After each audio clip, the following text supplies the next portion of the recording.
پرستار دیدم ای روشنی بخش و چراغی منزلم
بغیر از هوابردارا دیگران برو همین صحنه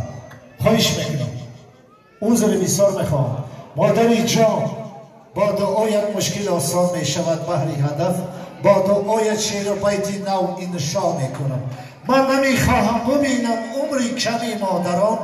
در نمازم از خدا این را تولا میکنم تمنا میکنم که مادری عزیز پروردگار عمری درازی با برکت را ببینه و اجازت فرمایه در سیمای شما دیده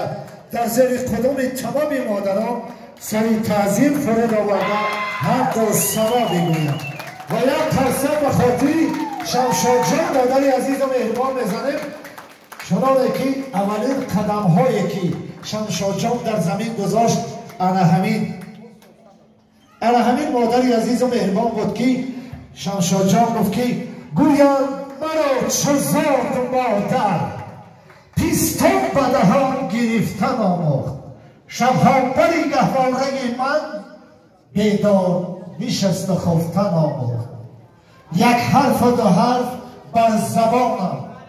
الفاظ نهاد خفتن آمد